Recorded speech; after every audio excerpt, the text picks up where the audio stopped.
Alright, ladies and gentlemen, welcome to your spoiler alert. I am Mike with Mike W. Productions, and I just came back from Spider-Man. So, with that being said, let's jump into it. Alright guys, as I said, I am reviewing Spider-Man because I just got back from the Thursday night 4:55 showing of Spider-Man. Yes, we actually had a 4:55 showing. Don't know why they didn't just push it to 5 o'clock, but whatever. Maybe it worked out better for all of the other showings if we did it that way. But I got to see it. It is almost 3 hours long. It's about, I think the runtime is 2 hours and 46 minutes. But you want to see every minute. Once again, I have to say this. If you're taking your kids to see this movie, teach them to be quiet and not talk during the movie. Shut up! Shut up! Shut up! Shut up! I know it is exciting and they want to see certain characters and stuff, but please, unless it's one of those big, this character popped up or this iconic thing happened and everyone in the crowd is clapping like they did in my theater, please have them just shut up. You don't need to talk throughout the entire movie, ask questions, and do stuff. That happened this time, and it's kind of annoying, but I did plan on going to see this again probably right after Christmas, just because I know that I will have to see it again, just because the absorption rate and, just wanting to purely see this movie again. If that is any indication of what my rating is on this movie, take that as you will.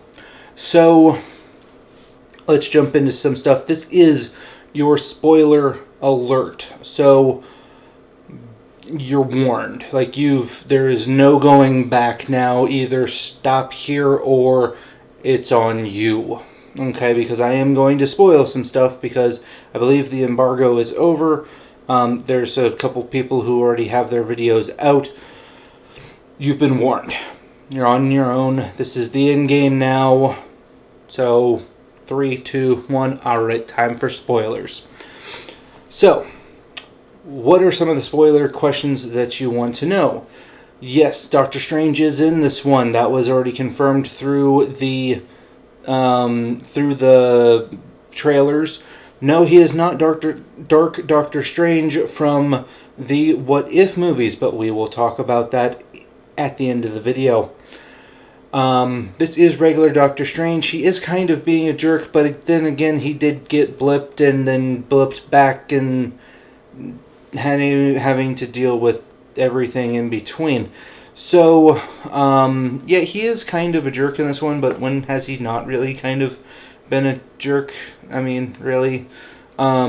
He's only had one movie for himself, and he was kind of a jerk in that one, so he's reverting more back towards Doctor Strange than he is Doctor Strange.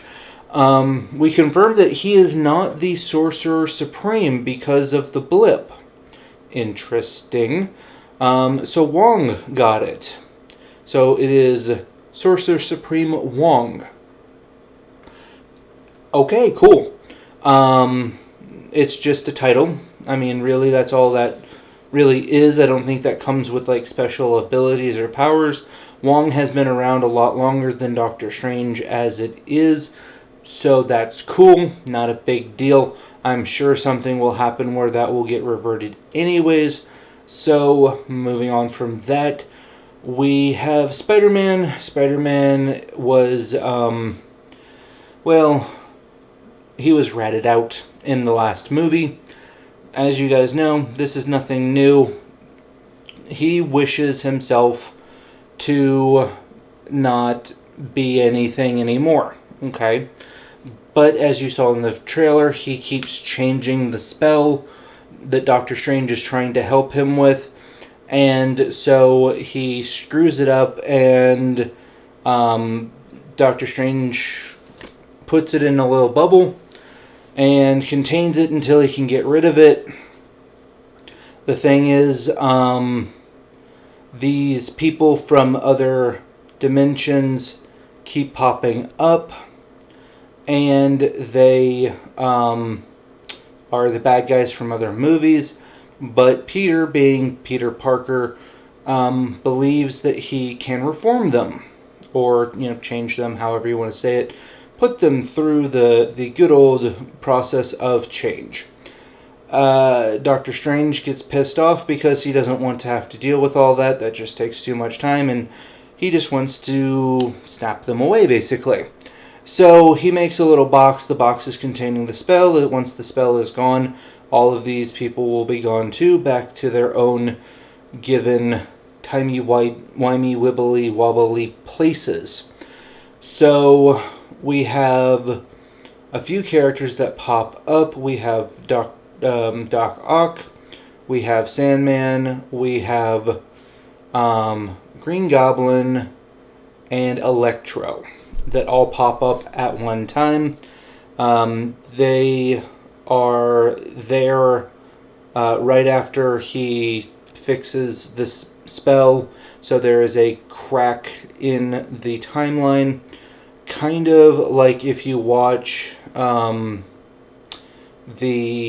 What If series, which that will actually come into play. So if you haven't seen the What If series, go watch the What If series, or better yet, hit the link here. I will link it for you so you guys can watch them with me after you get done watching each episode. That one I believe is confirmed for a season 2 actually as well.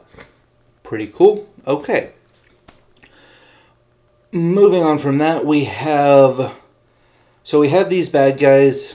Doctor Strange gives Peter a webby thing to poof them back to the Sanctum Sanctorum and behind glass, basically.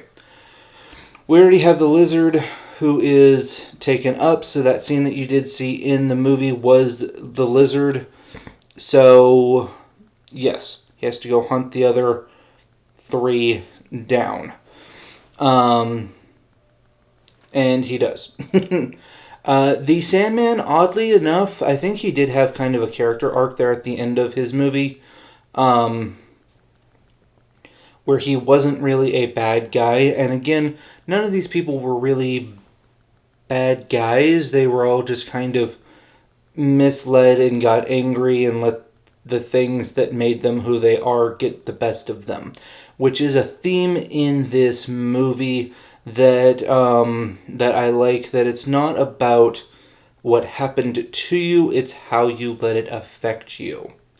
That is a huge message in this movie, and it is a good one. Because with great power comes great responsibility. And it is not what happened to you, it is how you deal with what happened to you that matters. That's a cool theme. Moving on from that, so they have to hunt these guys down. He kind of does, and then Doctor Strange, being Dr. Grumpy Pants, decides we're going to snap them away. Spider-Man decides, no, we're not. So he takes the magic box thing and runs away,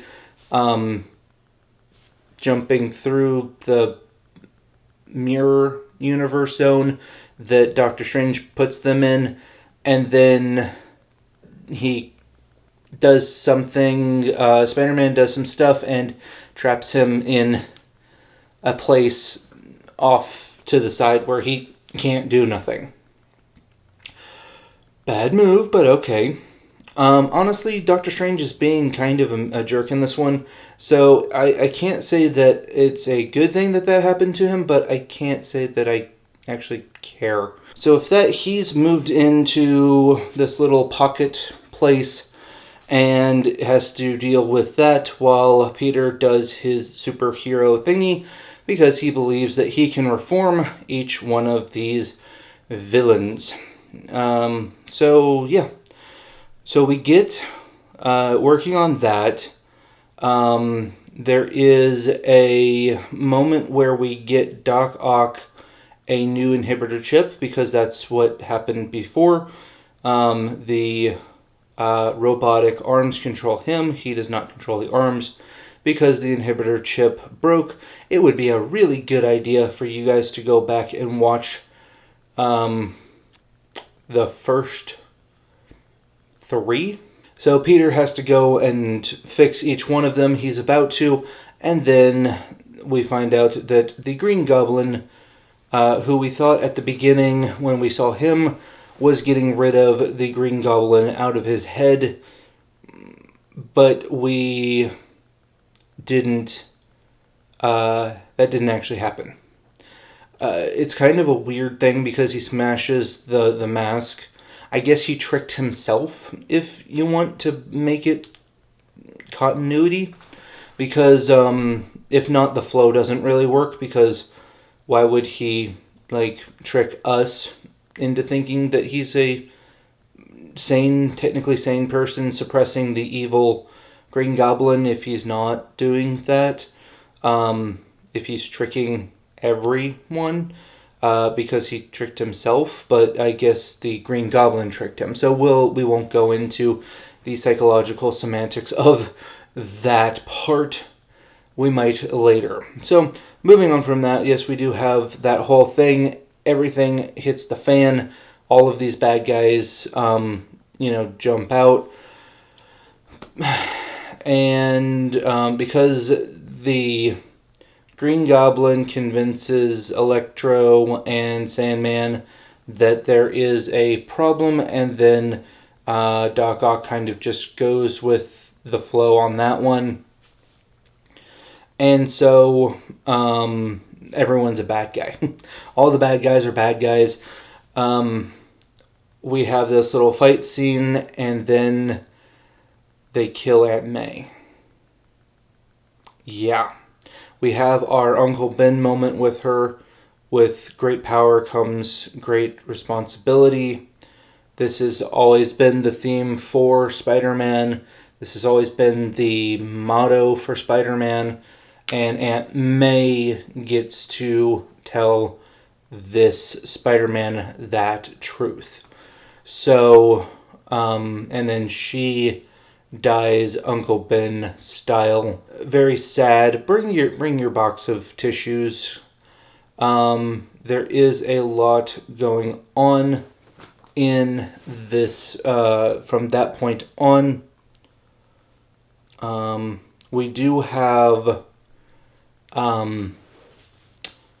Ned, who I think is supposed to be a bad guy at some point, does say that I will not become a bad guy, and I'm like, we don't trust that, because I heard in one of the comic books he's supposed to be a bad guy.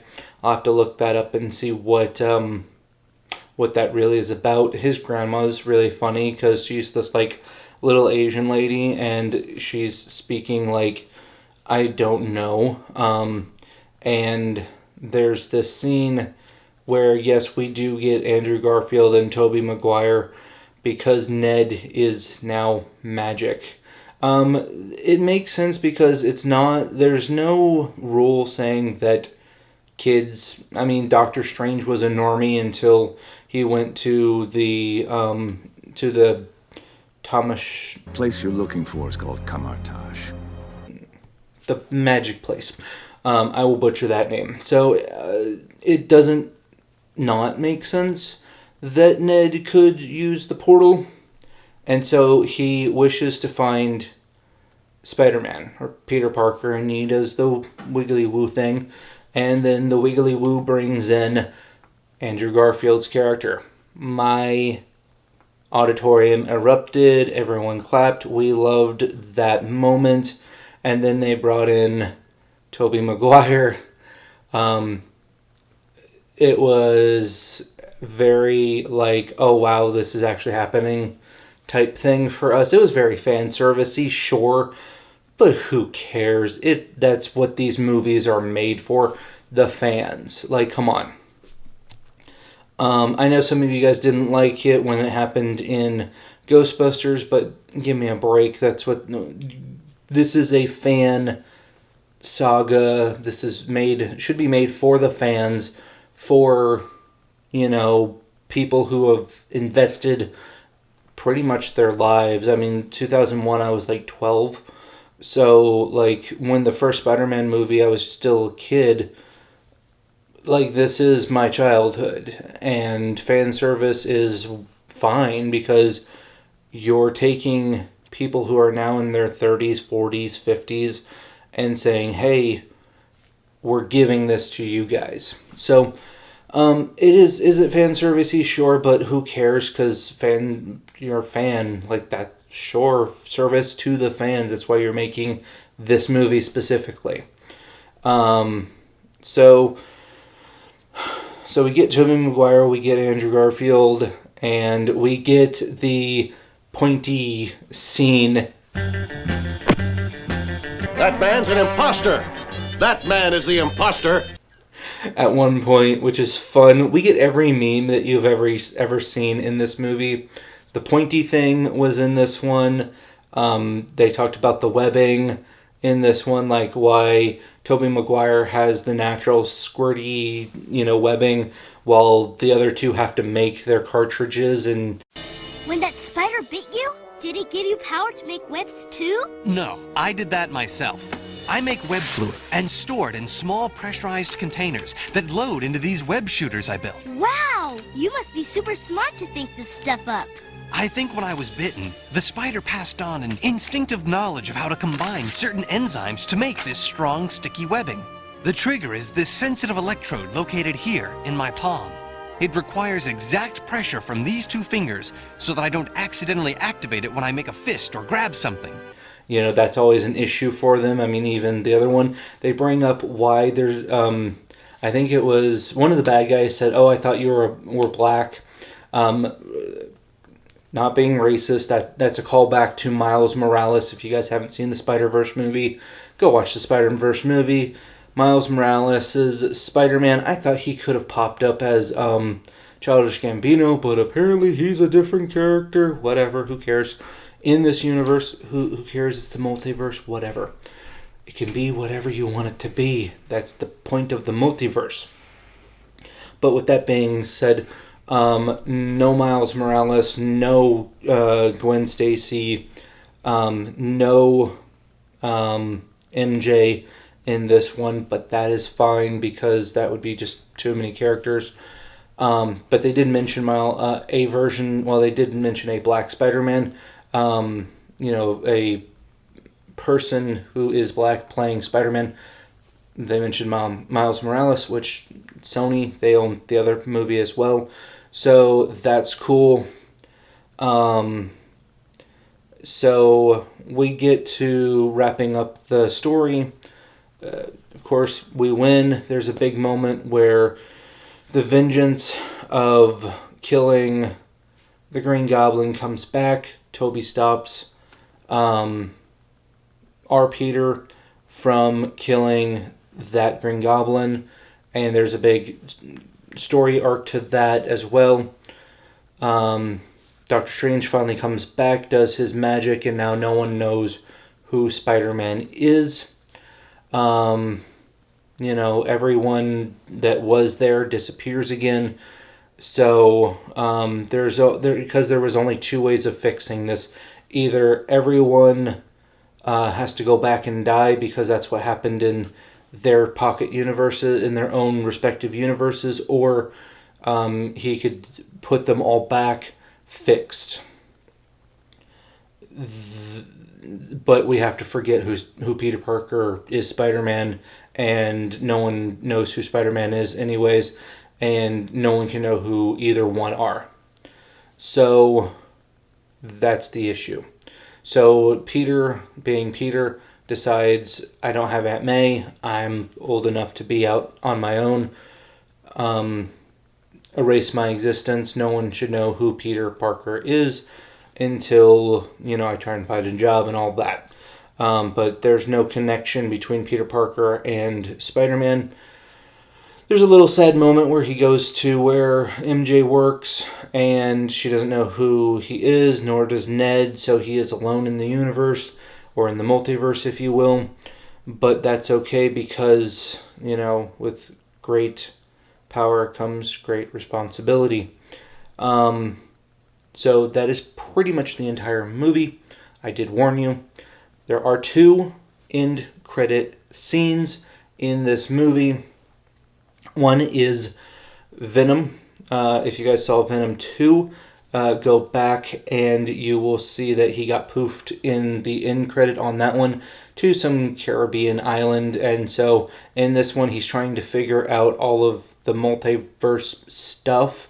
And then, Doctor Strange makes his magic, poofs him away, but there's a tiny glop of black stuff that's left behind, and it starts moving. So there is going to be some version of Venom in this universe. Now, whether or not he's going to be bad or good could go either way. We saw what happened when Eddie got bit, so we don't know what could happen with that. Second trailer is basically just a big trailer. I mean, it's a trailer for Doctor Strange movie. We get snippets of the movie, and it's basically just the trailer for Doctor Strange, but there is a lot to break down in that trailer, including Dark Doctor Strange from the What If series. Somehow he got out, and it's very, very interesting. So that is the Spider-Man No Way Home movie for you guys. Hopefully you guys got the chance to go see it. If I screwed up anything continuity-wise, let me know in the comments, because I literally just got home and I'm still absorbing all of that stuff. So hopefully you guys like this review. If you do, go ahead and give it a thumbs up. And if you don't, give it a thumbs down. No one can see it nowadays anyways. If you want to see another video, I have a Christmas movie that I just put out. Well, a Christmas movie review I just put out. That should be popping up here for you guys. And if you want to be notified of more stuff, you can hit the little subscribe button. I made it easy for you and put it right here for you. So with that being said, thank you to all of my subscribers. Thank you guys for getting this far in the video. And we will see you next time. Peace.